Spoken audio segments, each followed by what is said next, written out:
When I first started thinking about this video, I was planning on doing an anime review on Anime Spider So What. But then this happened. And it got me thinking about what has happened in the production of this anime, from one of the most promising new animes of the year to a train wreck comparable to Martian Mansion.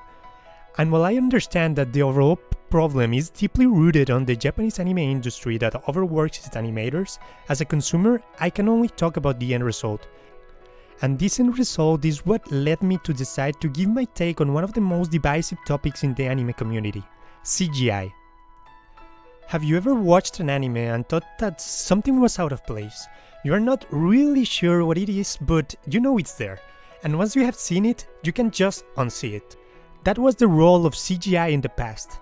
Usually left to unimportant things in the background that were not exactly necessary for the plot and were too much of a hassle for the animators to worry.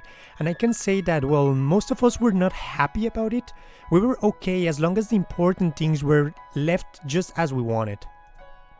But over the years, this has changed from background to a deeper root in the anime production. We started to see a few animes using it more often than not in anime fights. And I think that the first real victim of this tragedy was the mech genre. As under the idea to give more fluid movements or a better action scene to the fights between mechs, which have a lot of moving parts, it was decided to fully use CGI on them. Which to me as a new anime fan was a complete tragedy, as I was unable to experience the good quality mech shots such as Gundam, Gurren Lagann, Evangelion and so on. To this day I'm still unable to watch Code Geass because of the mechs. But why has CGI failed so much? It's not to say that the mech stories are bad. Looking at all those previously mentioned animes, you can see that they were actually good, but the addition of CGI was what changed the game. Even Pokemon as an anime started to use CGI on the Pokemon battles for a more fluid movement, which comes to show that how much CGI has developed it into the mainstream animes. Looking at the last few years of CGI, I can clearly divide it into three different types.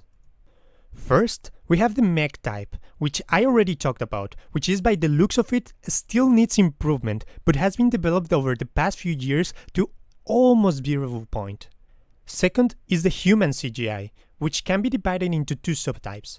The idle dancing CGI, in which you can clearly see the contrast of the 2D versus 3D when anybody starts dancing or doing some fluid movements.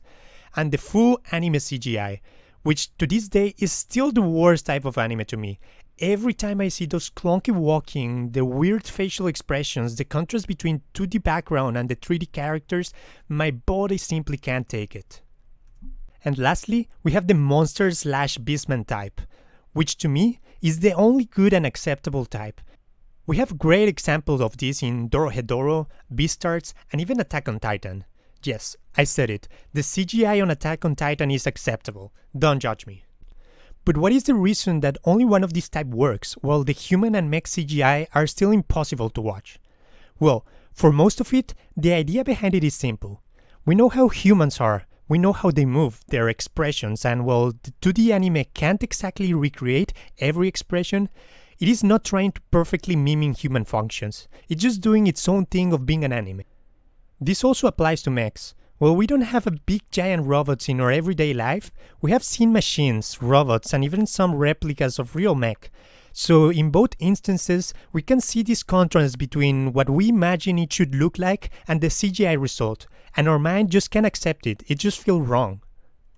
But furries, monsters, and unnatural beings, all of those we can't really have a perspective of how they should look like.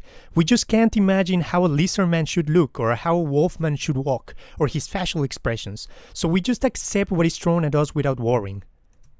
This is not to say that there shouldn't be any praise to the animators. I think that the only real studio that has developed a bulletproof formula against the bad CGI is Orange. As both Land of the Losters and Beastars are masterpieces of what good CGI can be. And on the other hand, bad CGI such as Berserk can't even apply the rule of good CGI for monsters, as the art and everything around this show was so disgusting it was impossible to find any good qualities aside from the god tier story. Just read the manga.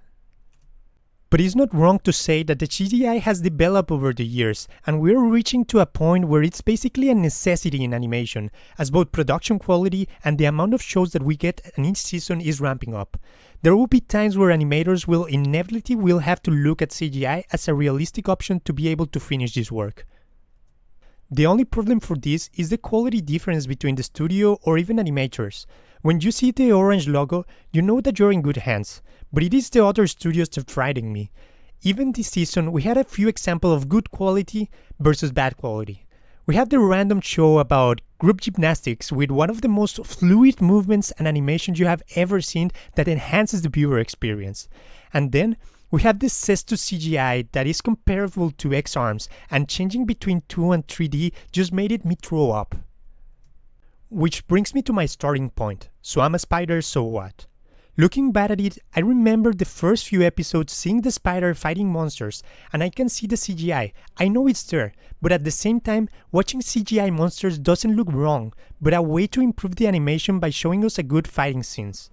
But then, as the story moves and the human side of the story begins to be more prevalent, you can't help but think that the animators just didn't like that part of the story. Still images, lazy zooming, bad movement of camera, and worst of it, bad CGI. And it is not to say that only the human movements, but everything. Just look at this sequence. You can clearly see the humans are CGI, the weapons are CGI, hell, even the floor is CGI. Everything is CGI and I hate it. To me, the CGI is like the background worker. When it's doing its job correctly, you don't even notice it. But when it is not, you can clearly see the faults in it. I know that CGI is not going anywhere since the industry is clearly in the need of either more workforce or a way to develop the final project faster, which the CGI serves its purpose. But I just wish there was a higher quality or higher reliability on it, instead of just watching great stories get bad adaptations just because the studio couldn't finish the work and had to use CGI. But for now, I truly think that CGI is ruining anime. Thank you guys for watching, I've been Justin, and I will see you guys next time.